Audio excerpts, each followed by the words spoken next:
Nesta semana, o Saber Direito é sobre o procedimento comum no novo Código de Processo Civil. O professor João Augusto Castro fala nas aulas sobre petição inicial, audiências de conciliação e mediação. Tudo isso e muito mais você vê agora. Olá, meus amigos, bem-vindos de volta. Nós voltamos aqui com o nosso curso de procedimento comum no novo CPC. Você que já me acompanha aí nas outras 3 aulas, nós começamos tratando de petição inicial na aula 1, falamos de petição inicial com seus requisitos próprios, falamos de emenda da petição inicial. Depois, na aula número 2, passamos pelo indeferimento, em procedência liminar.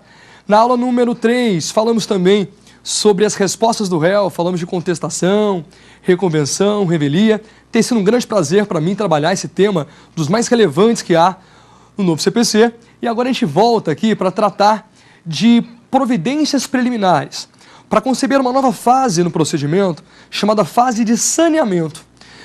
Verifique, o procedimento comum ele tem 4 fases. A fase postulatória, uma fase saneadora, uma fase instrutória, culminando na fase decisória, que é a sentença, lá na audiência de instrução e julgamento.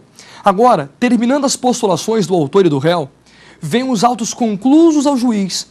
À luz do artigo 347, vencido o prazo da resposta do réu, vêm os autos conclusos ao juiz. A partir do instante que o juiz recebe o processo novamente, ele tem algumas possibilidades, algumas providências chamadas providências preliminares. Providências preliminares, que são tratadas do artigo 347 até o artigo 353. É uma parte da matéria mais simples, mas não menos importante para fins de prova. Não menos importante. Simples porque a literalidade da lei já te ajuda demais, né? Aqui a gente vai ter que ter muita tranquilidade, porque são várias providências preliminares. Dependendo do que acontece no processo, o juiz adota uma providência, ou adota outra, ou às vezes não precisa adotar nenhuma providência preliminar. Vejamos. Se o juiz recebe os autos, verifique, conclusos os autos ao juiz, depois de findo o prazo de oferecimento de resposta pelo réu. Então esse réu aqui já teve os 15 dias depois da audiência frustrada para oferecer contestação e reconvenção. Chegam os autos ao juiz. Ele pode agora determinar providências chamadas providências preliminares. A depender do que aconteceu no processo, ele determina uma ou outra providência. Veja só, até agora, o autor já se manifestou, o réu também se manifesta, e nós já tivemos a possibilidade da audiência. Começaremos nesse instante a fase saneadora do procedimento. Pois bem, professor, chegou o processo para o juiz, e o réu é revel. Sendo o réu revel, e não tendo ele sofrido o efeito material da revelia. Então, atenção, segura isso. O réu é revel, mas não sofre o efeito material da revelia. Nós vimos na aula passada que é razoável essa afirmação, que o réu pode ser revel, em virtude dos fatos serem ligados ao direito indisponível, ou tem um outro réu que contestou e ele aproveita dessa contestação, é possível que o réu seja revel e não sofra efeitos da revelia. Bom, se ele não sofre efeitos da revelia, quer dizer que os fatos que o autor narrou não serão considerados pelo juiz como presumidamente verdadeiros. Compreende isso? Veja, o réu não contestou, é revel, mas não sofreu efeito material. Se o réu não sofreu efeito material, quer dizer que os fatos afirmados pelo autor não serão presumidamente verdadeiros. Bom, não sendo presumidamente verdadeiros, não sendo presumidos como verdadeiros os fatos do autor, o autor terá que prová-los. Tendo que provar os fatos nesse instante. Acontecendo isso no processo, então o réu sendo revel e não sofrendo efeitos da revelia, o juiz intimará, essa é a providência preliminar, o juiz intima o autor para que o autor especifique as provas que serão produzidas na audiência de instrução e julgamento. Nós verificaremos que essa fase saneadora é uma fase muito importante para a preparação do processo para a audiência de instrução e julgamento que se avizinha. O próximo ato do processo seria a audiência de instrução e julgamento, em regra. E para preparar o processo para essa instrução, o juiz aqui verificando que o réu, mesmo sendo revel, não sofre os efeitos materiais da revelia, e intima o autor para que o autor especifique as provas que serão produzidas. Fica claro isso para vocês? Veja, o réu é revel, mas não sofreu efeito. Se ele não sofre o efeito da revelia, quer dizer que o autor será obrigado agora, ou terá o ônus, de provar os seus argumentos fáticos, de provar os fatos que alinhavou na petição inicial. Pois bem, sendo assim, o juiz intima o autor e fala: autor, já que você vai ter que produzir prova, especifique-as. Especifique quais provas irá produzir na fase de instrução que se avizinha. Compreendem? Essa, então, é a nossa primeira providência preliminar. Aquela providência que o juiz adota quando o réu é revel, mas não sofre efeito material da revelia. Logo, logo, eu vou te falar o que o juiz vai fazer se o réu é revel e sofre os efeitos. Por enquanto, sendo o réu revel e não sofrendo efeito, intima-se o autor, dando ao autor a oportunidade de apresentar as provas que serão produzidas na fase de instrução. Pois bem, meus amigos, essa é a providência preliminar inaugural, é aquela do 348 do CPC. Eu quero trabalhar com vocês agora, à luz do 350, uma outra providência preliminar, que também é no mesmo enredo, no mesmo momento. Veja, se o juiz recebe o processo, você já interpretou isso aqui comigo, atenção, as providências preliminares vão depender dos acontecimentos processuais até então. Se o réu é revel e não sofreu efeito, intimou o autor para especificar a prova. Agora, e se o réu contesta a ação, professor? Quais providências podem aparecer a partir da contestação do réu?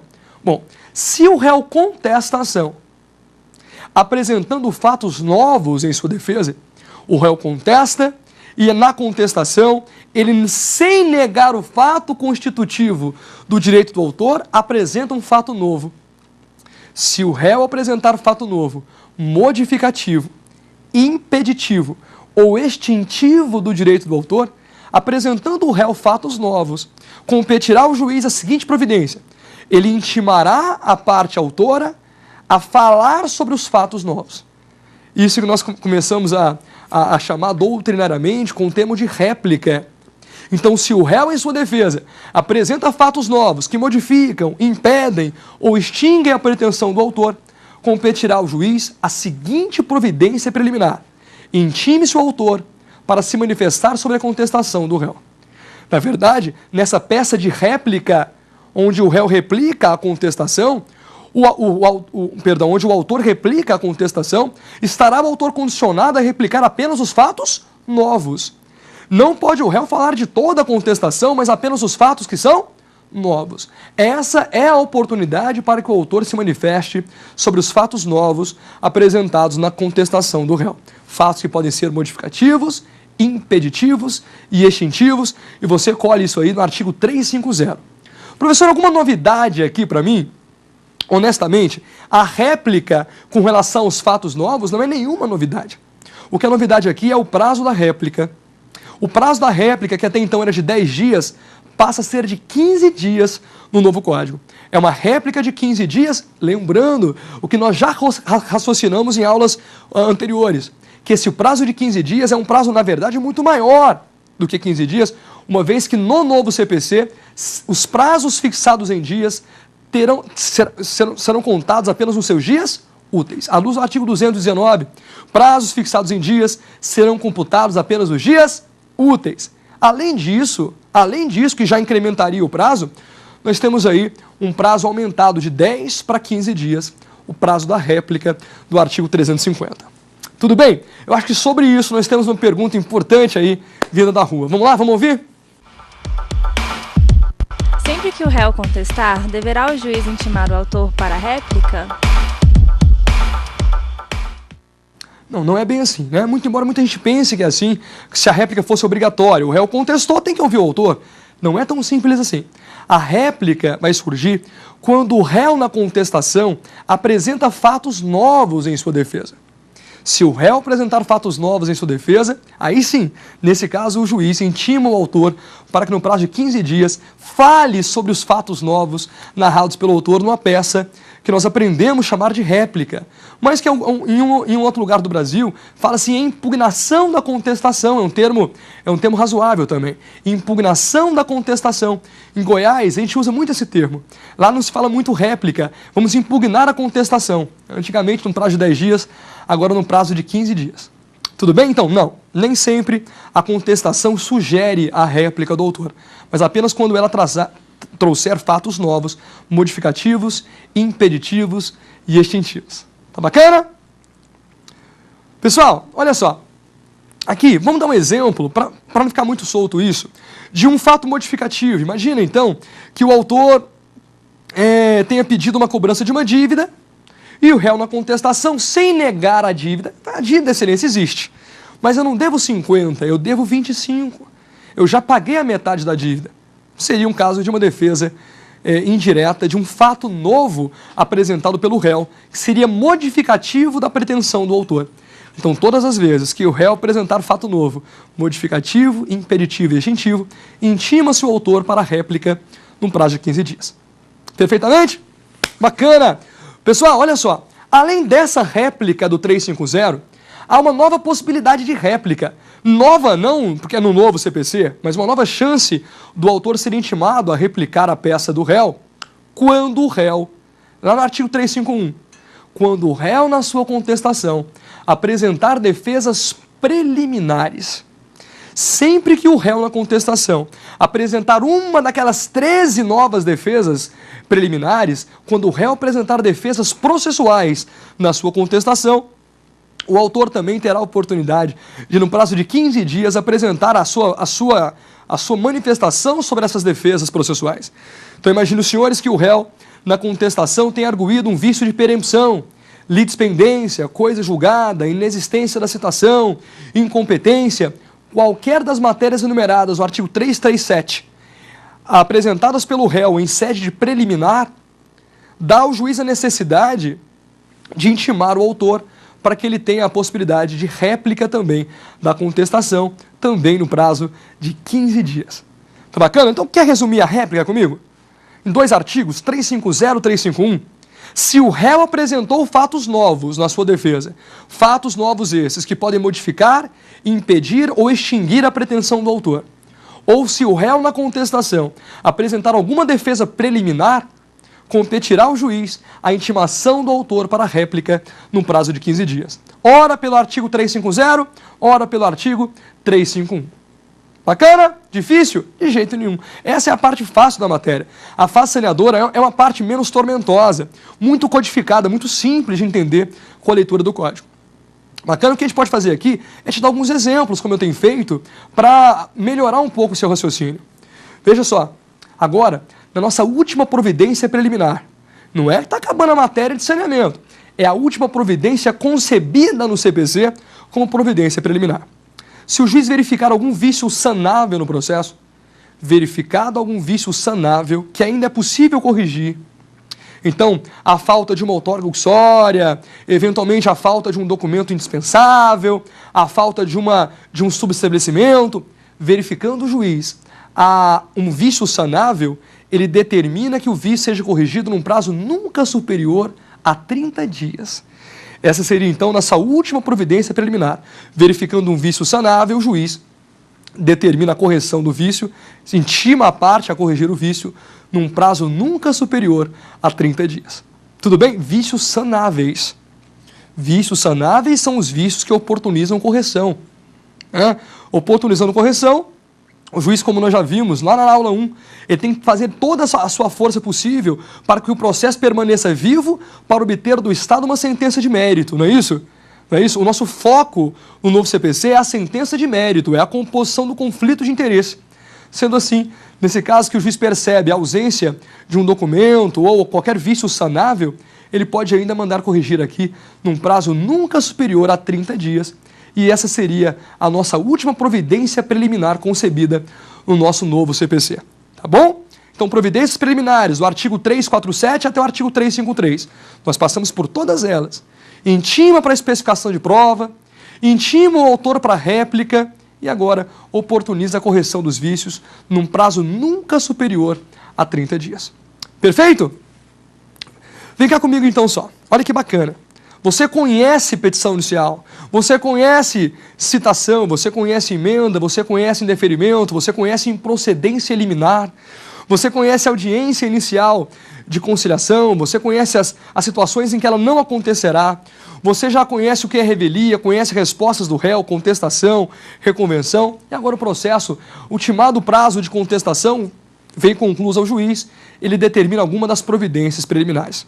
Bom, à luz do artigo 353, vencidas as providências preliminares, ou não sendo elas necessárias, veja de novo, vencidas as providências preliminares, já passamos por todas elas, ou simplesmente elas não foram necessárias. Nós já tínhamos conversado que eventualmente o juiz pode não precisar de nenhuma providência preliminar. Vencidas ou não sendo elas necessárias, poderá o juiz, olha que bonito isso, julgar conforme o estado do processo. Poderá o juiz julgar o processo do jeitão que chegou para ele. Veja, a regra aqui, como nós estamos na fase saneadora, a regra seria nós passarmos por uma fase instrutória para depois atingirmos a fase decisória. Acontece que em algumas situações o processo já está pronto para ser julgado. Veja, em algumas situações o processo do jeitão que chegou para o juiz está pronto para ser julgado. Professor, quais seriam essas situações? Quais seriam essas hipóteses? Veja só, o CPC define isso em 3 modalidades distintas. Todas elas espécies do gênero julgamento conforme o estado do processo.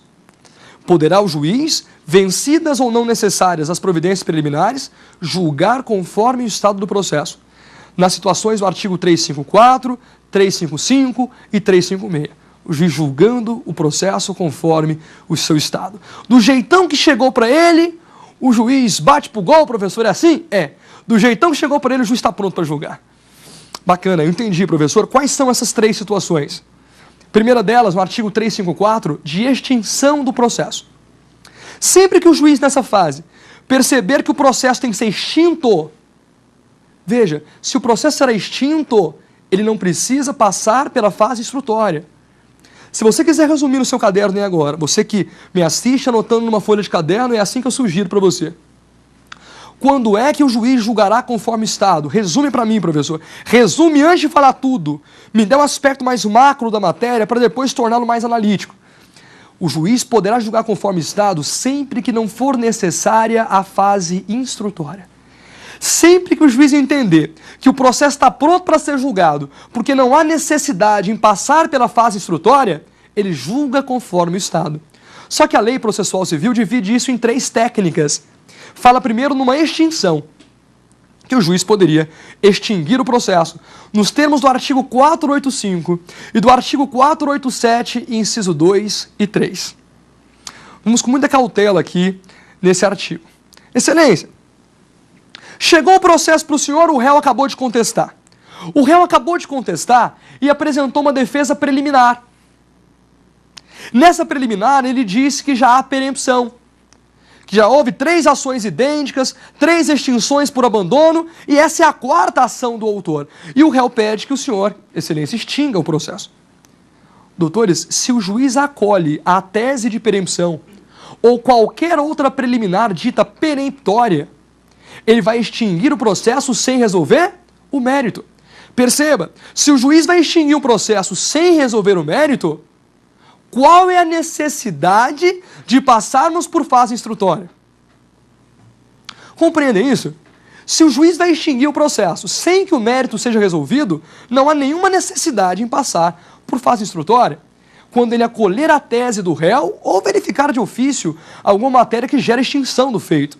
Qualquer das 11 matérias do 485, qualquer das 10 matérias, agora são 10 incisos, qualquer dos 10 incisos do artigo 485, verificado pelo juiz, neste momento, oportuniza a extinção do processo sem resolução do mérito. E se é sem resolver o mérito, não há necessidade de nós passarmos por uma fase instrutória. Julga conforme o estado, extinguindo o processo. Bom, mas nem todo processo é extinto sem resolução do mérito.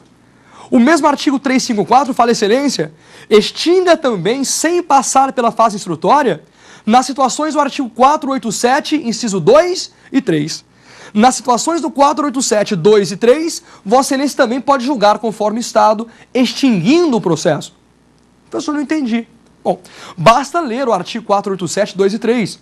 Porque ali naquelas hipóteses ele fala, olha, o juiz pode homologar a transação feita pelas partes, pode homologar a renúncia do direito feito pelo autor, pode homologar o reconhecimento do pedido por parte do réu. Então vamos imaginar, ao invés do réu contestar, o réu reconhece a procedência do pedido. Vai concluso ao juiz, qual providência ele adota? Extingue o processo resolvendo o seu mérito. Por força do artigo 487, inciso 2. Extingue o processo resolvendo o seu mérito. Então veja, nas situações em que o juiz extingue o processo sem resolver o mérito, ou nas situações em que ele resolve o mérito sem precisar julgar o pedido, quando ele adota a postura só de homologação, homologa o acordo, homologa a renúncia, homologa o reconhecimento jurídico do pedido, ou porventura reconheça a prescrição e decadência. Em todas essas situações, não haverá necessidade em nós passarmos pela fase instrutória. Bom, não havendo necessidade em passar pela fase instrutória, o juiz julga conforme o estado do processo, na rubrica de extinção do processo do artigo 354. Tudo bem com elas?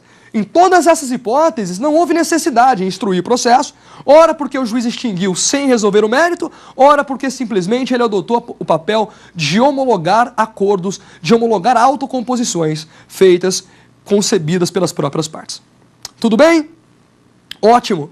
Acompanha porque eu te disse que há 3 situações, 3 rubricas diferentes para que o juiz julgue conforme o estado. A primeira nós já vimos. Eu quero saber a segunda. Professor, a segunda é aquela do 355?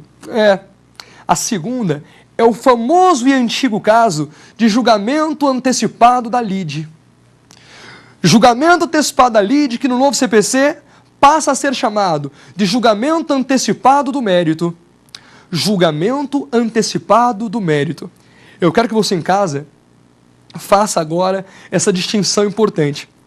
No artigo 354, ele diz extinção do processo. Porque o juiz ali, em nenhuma situação, precisou adotar a postura de julgar o pedido para acolher ou rejeitar. Simplesmente já veio pronto, ele homologou, ou simplesmente extinguiu o processo sem resolver o mérito.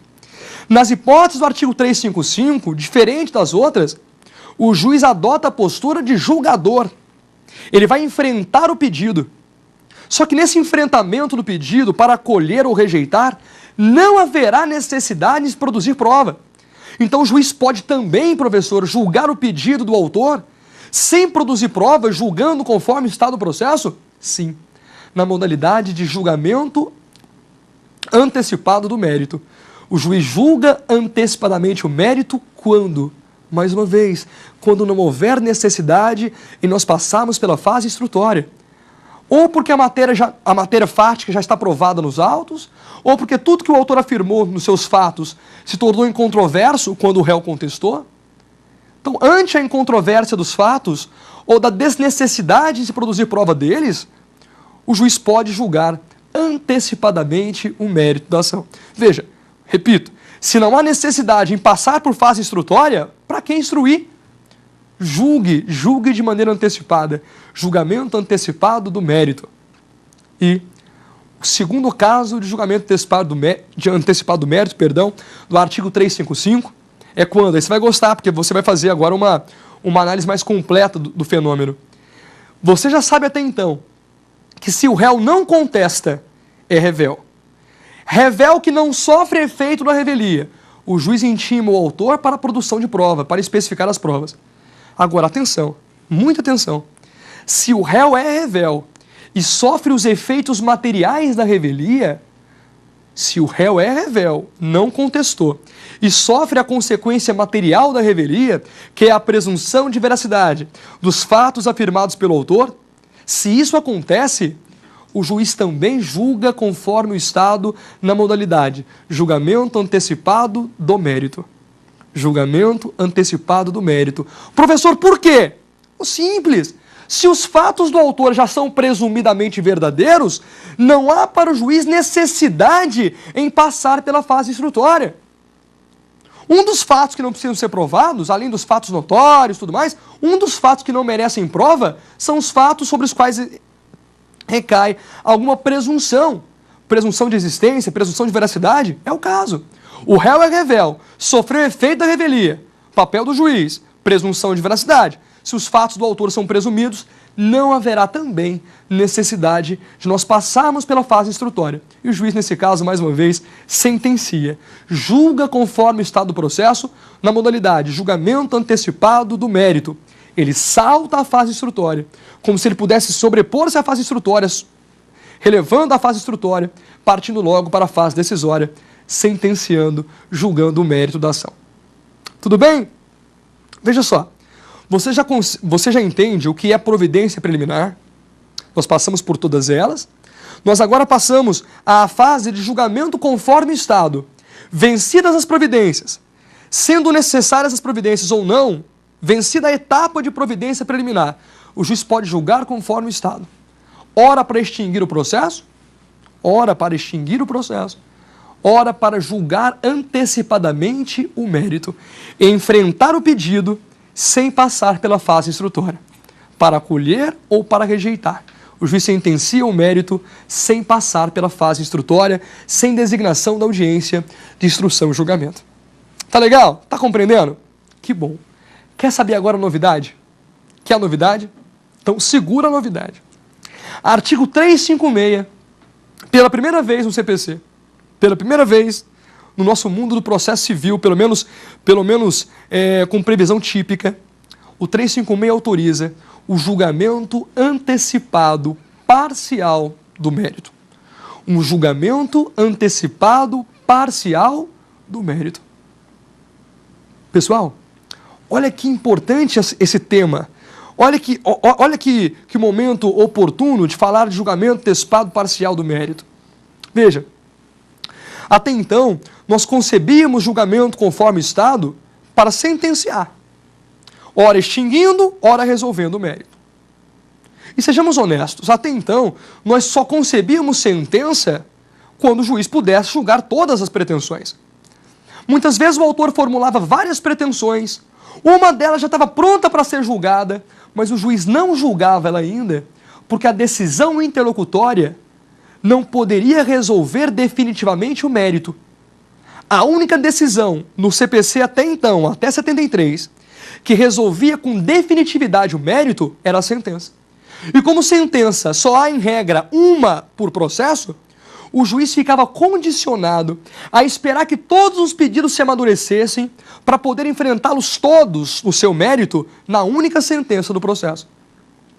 Isso, doutores, quebrava um pouco a ideia de efetividade do processo. Uma vez que muitos pedidos já estavam prontos para serem enfrentados, julgados, e só não o eram porque o juiz deveria esperar a sentença, porque só poderia enfrentar o mérito de todas as pretensões ao mesmo tempo. Ah, professor, mas ele pode antecipar a tutela com relação a um deles. Eu não estou falando de antecipar tutela. Eu quero saber decisão definitiva de mérito. Decisão definitiva de mérito no processo era a sentença. Não se concebia até então uma decisão interlocutória que pudesse resolver o mérito, ainda que parcialmente. Pessoal, o novo CPC, destoando da regra antiga, oportuniza que o juiz conheça de um pedido, julgue parcialmente o mérito antes da sentença. Julgamento antecipado parcial do mérito. Excelência, o autor formulou 4 pretensões. Uma delas é incontroversa. Ou uma delas, para ser enfrentada, não exige fase instrutória. Se isso acontecer, doutores, se isso acontecesse hoje, o juiz, no máximo, anteciparia os efeitos da tutela, só podendo julgar o mérito desse pedido junto com os outros 3 pedidos, os 4 ao mesmo tempo. O novo CPC não, excelência. O pedido 1 feito pelo autor está pronto para ser julgado? Tá, então julgue. Mas julgue, excelência. Porque se ele está pronto para ser julgado, o senhor tem que julgar. Eu não posso deixar a parte autora que tem pretensão nos autos esperar que todos amadureçam ao mesmo tempo. Isso é uma utopia. As pretensões vão se amadurecendo na medida que o processo anda, caminha. Se a pretensão já está madura nesse momento, julgamento antecipado parcial do mérito. Você me pergunta, professor, mas é uma sentença? Não! Porque a sentença no novo CPC continua sendo o ato que põe fim à fase de conhecimento, ou pelo menos fim ao processo. E esse ato não põe fim ao processo, tampouco a fase de conhecimento, mas resolve com definitividade um ou mais dos pedidos. Verifiquem. Se o juiz verifica, analisa os pedidos, identifica que um deles está pronto para ser julgado, ele deve julgar. Só que não é por meio de sentença, é por meio de uma decisão interlocutória. Fazendo uma metáfora até muito singela, mas me permita. Você vai ao restaurante e pede uma bebida e pede o prato principal. Você com sede, prefere que a bebida venha primeiro para depois vir um prato principal? Ou você quer que espere o prato principal ficar pronto para trazer a bebida junto? Você espera que a bebida venha primeiro. Você tem fome e tem sede. A bebida está pronta, traga a bebida. No CPC antigo, eu só entregava a bebida para matar a sede quando a comida já estava pronta. Só entregava o prato principal junto com a bebida. No novo CPC, não. Doutores, o autor tem sede e fome. Se a bebida está pronta, entrega a bebida. Ainda que, numa outra oportunidade, o senhor traga comida também. Mas dê a ele a bebida, satisfaça a pretensão que já se encontrava pronta para ser satisfeita. Tudo bem com isso? Legal. A sua dúvida pode ser. A sua dúvida pode ser, e eu acho que em casa você está pensando. Professor, esse julgamento antecipado parcial do mérito é uma sentença? Eu já te respondi que não. Se não é sentença, que tipo de decisão é essa? Uma decisão interlocutória. Só que é uma interlocutória que resolve o mérito definitivamente. O professor quer dizer, então, que no novo CPC, a decisão interlocutória pode ser de mérito? Pode. Professor, então, o conceito de decisão inter tem que ser revisto. E foi. No artigo 203, parágrafo 2º, decisão interlocutória não é mais aquela que resolve apenas questões incidentes. No novo CPC, decisão interlocutória é aquela que não é sentença. Se o ato do juiz é decisório, não sendo sentença, é uma decisão interlocutória. Por que, professor, que mudou o conceito? Porque nós poderemos ter agora um julgamento antecipado parcial do mérito. E esse julgamento se dará por meio de uma decisão interlocutória. Professor, tudo bem, estou gostando e entendendo esse negócio. Agora, dessa decisão de mérito, que o senhor disse que agora é uma decisão interlocutória, dessa decisão interlocutória de mérito, caberá algum recurso? Claro. Professor, que recurso é, pelo amor de Deus? É apelação? Não, não é sentença. Então não pode ser apelação. É um agravo de instrumento de uma decisão que julga parcialmente o mérito. Bacana? Temos uma pergunta de um aluno, vamos a ela? Vamos escutar? Vamos lá. O juiz poderá julgar conforme o estado do processo para extinguir o processo por carência de ação? Essa pergunta é de quem sabe que no novo CPC o Instituto da Carência de Ação foi revisto. Por quê?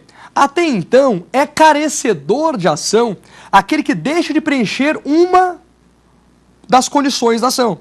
Deixando de preencher qualquer das condições da ação, que até hoje nós tratávamos como sendo legitimidade, interesse e possibilidade, faltando qualquer das condições da ação, o juiz verificava que o autor, por ser carecedor de ação, era carecedor de ação e extinguia o processo sem resolução do mérito.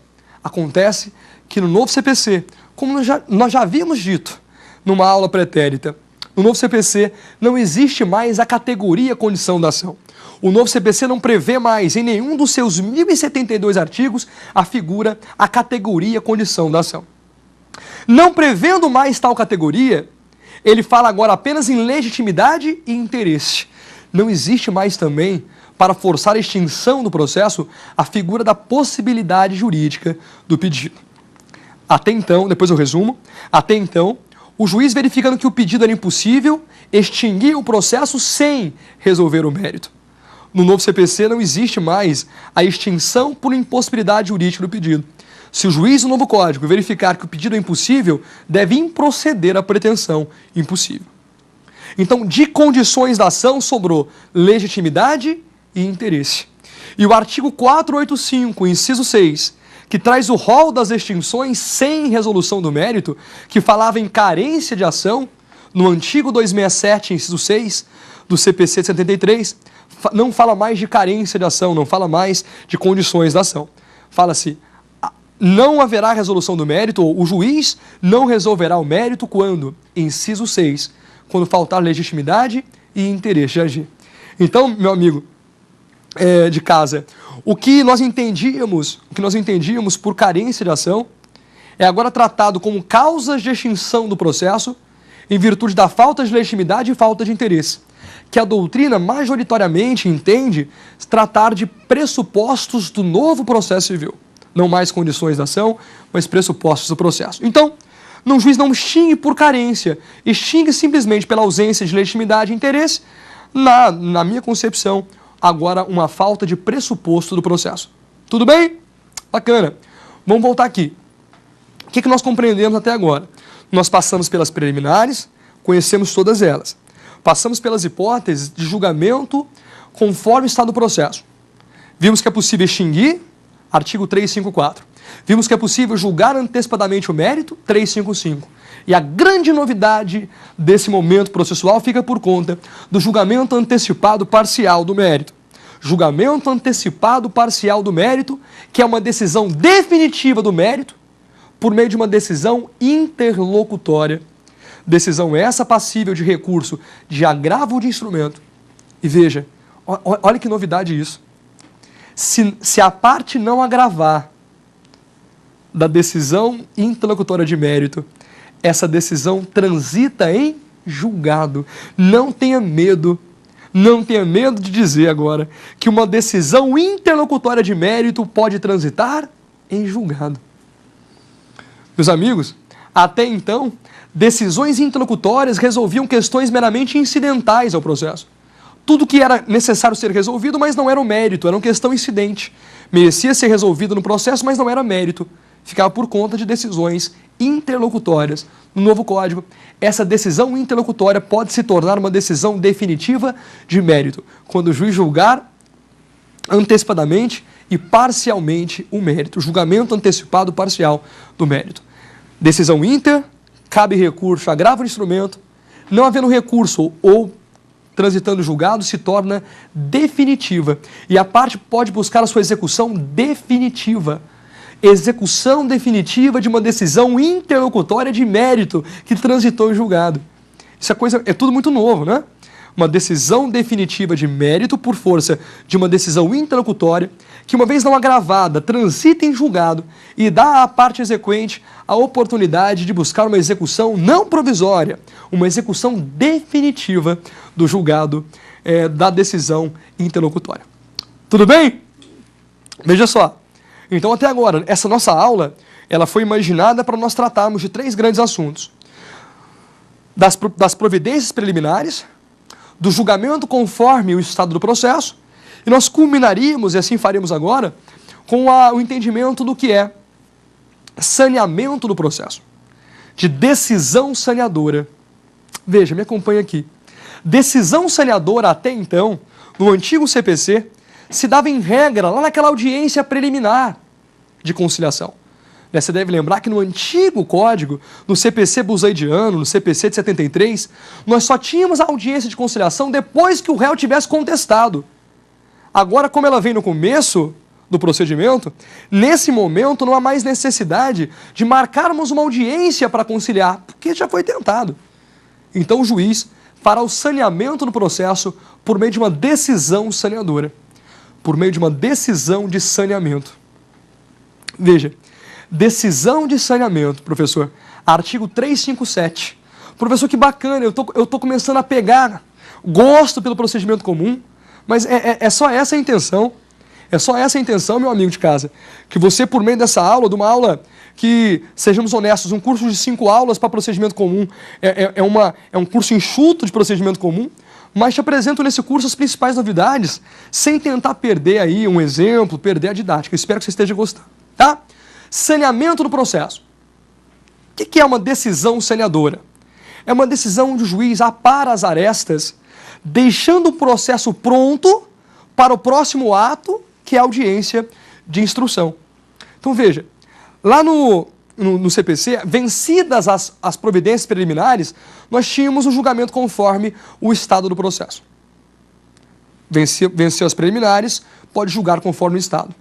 Não sendo hipótese de julgamento conforme o estado, o juiz saneia o processo. Como assim, professor? Porque se ele já julgou conforme o estado, meus amigos, não precisa mais sanear. O juiz só saneia o processo preparando o processo para a audiência de instrução. Se ele já julgou, já sentenciou, não há mais necessidade em passar pelo saneamento. Então veja, quando é que se proferirá a decisão saneadora? Quando nós já passamos pelas providências preliminares e não houve necessidade em julgar conforme o estado. Nesses casos, o juiz profere uma decisão saneadora. Professor, que faz a decisão saneadora? Tem alguns porquês essa decisão, algumas finalidades. Primeiro, o juiz resolve questões processuais ainda pendentes. O juiz pode ainda, na decisão saneadora, resolver questões processuais pendentes. O juiz vai também fixar os fatos sobre os quais incidirá a prova na instrução. Quais são os fatos controversos? Sobre quais fatos deve recair a atividade probatória do processo? O processo até então é um conjunto de fatos. Fatos narrados pelo autor, fatos narrados pelo réu. O juiz agora, nessa decisão saneadora, verifica quais são os fatos que, nesse momento, ainda são controvertidos e especifica os fatos controversos sobre os quais recairá a prova durante a instrução. O juiz também tem a possibilidade de fixar o direito que será usado no julgamento. Então, fixa as provas, fixa os fatos, fixa a matéria de direito que será usada no julgamento, especifica as provas que serão usadas em instrução, resolve questões processuais pendentes, designa audiência de instrução e julgamento quando for o caso. E veja, aqui você vai gostar muito, ainda mais você que atua com processo civil. Inverte o ônus da prova. Nós não tínhamos um artigo que delimitava isso. Cada juiz invertia o ônus da prova em determinado momento do processo. Agora, meus amigos, verifique. No novo CPC, no novo Código, o juiz poderá inverter o ônus da prova e agora com previsão expressa na decisão saneadora. Então, quais são, professor, as finalidades dessa decisão? Resolver questões processuais pendentes, fixar os fatos sobre os quais recairá a atividade probatória, quais são os fatos controversos nesse momento, para que sejam provados na instrução, especifica as provas, fixa o direito que será usado em julgamento, inverte ônus à prova e designa, quando for o caso, audiência de instrução e julgamento. Compreende? As 5 grandes finalidades dessa decisão saneadora, artigo 357 do CPC novo. Olha só, olha que bacana isso também, para nós terminarmos o nosso estudo de saneamento do processo. Parágrafo 2º e 3º do 357 trazem 2 informações importantes para fins de prova, para a sua prática forense. Primeiro é o parágrafo 2º, importantíssimo parágrafo 2º do artigo 357. Diz que as partes poderão fixar os fatos controvertidos por acordo.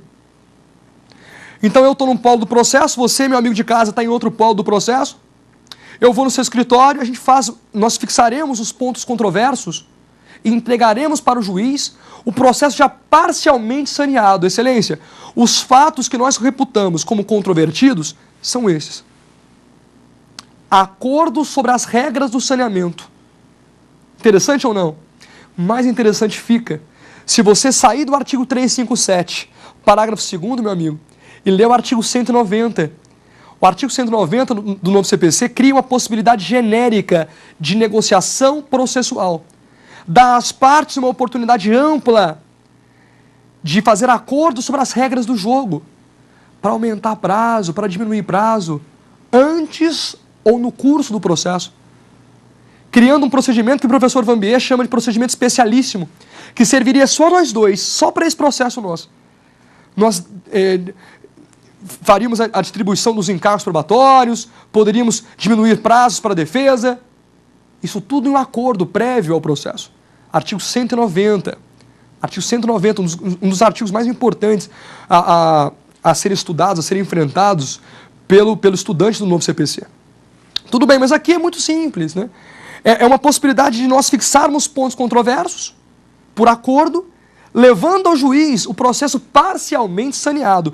Pelo menos no que diz respeito aos pontos controvertidos, nós já fizemos a nossa parte, juiz. Está aqui, ó. São esses os fatos controversos. Compreende? Bacana. E parágrafo 3º. Olha que bonito isso. Porque você vai jogar isso com o princípio que nós estudamos na aula 1. Se o processo for muito complexo, havendo complexidade no processo, o juiz poderá convidar as partes para uma audiência de saneamento em cooperação. Veja só, o juiz, verificando a complexidade do processo, enxergando a necessidade de cooperação que o novo CPC traduz no artigo 6º, convida as partes, fala, tá difícil demais, eu sozinho não conseguiria, ou seria muito mais difícil sanear o processo. Um processo com muitos volumes, muito complexo nos fatos ou no direito. E ele então convida as partes. Veja que o termo que o CPC usa no parágrafo 3º é convidar as partes. É muito mais condizente com a ideia de cooperação. Não sou forçado a comparecer, eu sou convidado a comparecer para auxiliar o juiz na fixação dos pontos controversos, para auxiliar o juiz no saneamento do processo. Então, havendo complexidade dos fatos e complexidade do direito, o juiz poderá convidar as partes para uma audiência em cooperação, para uma audiência de saneamento em cooperação, à luz do artigo 357, parágrafo 3º do novo CPC. Mas eu acredito que tem mais uma perguntinha ainda nessa aula para nós respondermos, e é com todo carinho que eu respondo. Vamos lá? Pode a parte interpor agravo retido da decisão de julgamento antecipado parcial do mérito? Pois bem, isso me dá a oportunidade de voltar no nosso tema e falar um pouquinho sobre recurso. Muito embora não seja esse o contexto da aula, a pergunta me provoca a falar um pouco de recurso. Veja bem, cabe agravo retido da decisão interlocutória que julga parcialmente o mérito? Veja, agravo retido não pode caber, porque não existe mais no novo código a figura do agravo retido. Professor, pelo amor de Deus, se não cabe agravo retido, então como fazer de decisões interlocutórias? Veja, aqui vou abrir um parênteses para poder te explicar como fica isso no novo código. O novo CPC traz apenas a figura do agravo de instrumento. De decisão interlocutória só caberá agravo de instrumento, como recurso típico taxativamente previsto no artigo 994 no novo código e com previsão no artigo 1015 do novo CPC. A parte poderá interpor agravo de instrumento. Naquele rol do 1015, são 13 hipóteses, mais um parágrafo que define várias situações de agravo de instrumento. Mas não existe mais a figura do agravo retido. Bom, então, nesse caso da sua pergunta, da decisão interlocutória que julga parcialmente o mérito, caberá agravo de instrumento, como nós já havíamos dito. Caberá agravo de instrumento, uma vez que não existe mais o agravo retido, e uma vez que, mesmo sendo uma decisão de mérito, não podemos falar em sentença, porque sentença no novo CPC, e nós trabalharemos esse conceito muito bem na próxima aula, sentença continua sendo um ato do juiz, que trata de matérias do 485 e 487, mas tem aptidão de pôr fim ao processo. E a decisão que julga parcialmente o mérito não tem tal condão, não põe fim ao processo. Não pondo fim ao processo, ainda que seja uma decisão de mérito, ela é uma decisão interlocutória. E sendo interlocutória, e no novo CPC não havendo mais previsão de agravo retido, só pode caber agravo de instrumento. No novo CPC, então, da decisão que julga parcialmente o mérito, caberá agravo de instrumento. Mas como a pergunta me provoca a falar do agravo retido, mais um parênteses, numa condição de observação de aula, numa condição de observação da nossa aula. Se não há mais agravo retido, professor, o que fazer de decisões interlocutórias que não comportem agravo de instrumento? Bom, primeiro é importante que se diga que no novo código o rol de agravo de instrumento aumentou muito. Eu tenho muito mais situações para agravar de instrumento no novo CPC que no velho. O artigo 1015 define várias situações. 13 incisos, mais um parágrafo que define outras situações, qualquer decisão em cumprimento de sentença, qualquer decisão em liquidação de sentença, qualquer decisão em execução, decisão de intervenção de terceiro, situa um monte de hipóteses que permitem agravo do instrumento. Decisão de mérito, interlocutória de mérito, agravo do instrumento. Artigo 1015 define várias situações. Bom, não estando contemplada a decisão entre aquelas decisões suscetíveis de agravo do instrumento, diz o artigo 1009, ao tratar da apelação. Olha que bonito. As decisões interlocutórias não suscetíveis de agravo do instrumento não irão precluir. Isso quer dizer assim para a parte. Parte, você está irresignada com uma decisão interlocutória? Sim, estou. Cabe agravo no instrumento? Cabe, então agrava. O novo agravo é no prazo de 15 dias. Cabe agravo no instrumento? Cabe, então agrava. Se está no 1015, a decisão agrava. Agora, não estando nas situações do 1015, a decisão inter não sofrerá preclusão. A decisão inter não sofrerá preclusão. Não precluindo, eu vou poder alegar em qualquer momento, professor? Não é qualquer momento. Mas você passa a poder discutir as decisões interlocutórias não suscetíveis de agravo de instrumento em preliminar de apelação. Então, o que existe no novo CPC, no que atine ao agravo, é que nós não perdemos em recorribilidade. Nós perdemos em número de recurso. Eu não tenho um agravo retido. Acaba o agravo retido, mas a apelação ganha ainda mais corpo. No novo CPC, a apelação servirá não só para discutir sentença, para impugnar sentença, mas também, preliminarmente, para impugnar decisões interlocutórias das quais não houve interposição, que não puderam ser enfrentadas por agravo de instrumento. As decisões inter não suscetíveis de agravo não precluem, podendo a parte resignada apelar da sentença e aproveitar a apelação também para discutir o vício das decisões interlocutórias que não enfrentaram agravo de instrumento. Tudo bem com isso? Então, respondendo a sua pergunta, agora de maneira mais objetiva, uma vez que ela me deu margem para falar de recurso, respondendo de forma muito direta, não cabe agravo retido da decisão antecipatória, da decisão que julga parcialmente o mérito, caberá agravo de instrumento.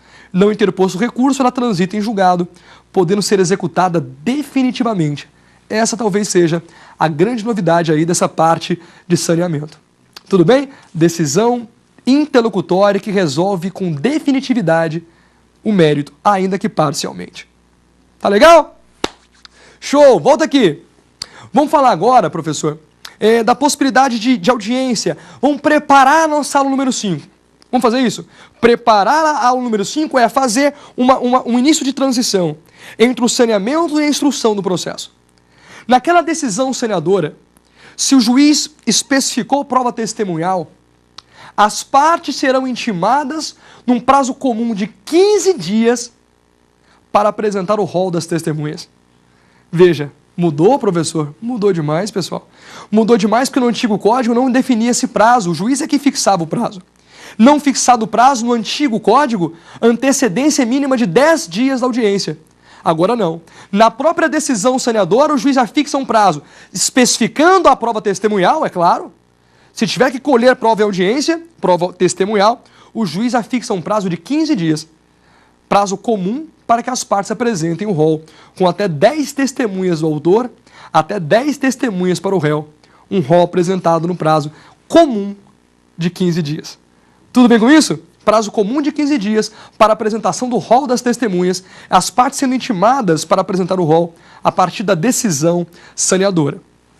Detalhe curioso, ainda no artigo 357, lá nos parágrafos finais do 357 eu estou falando, 357, lá nos parágrafos finais, ainda no 357, se acontecer o tal da audiência inicial, da audiência de cooperação, da audiência de saneamento em cooperação, as partes terão que levar o rol das testemunhas, um rol pronto já para a audiência. Compreende isso? Se você for convidado para um saneamento em cooperação, para aquele piquenique da cooperação, para aquele negócio ali de audiência em cooperação, para um saneamento em cooperação, você tem que levar já o seu rol de testemunha.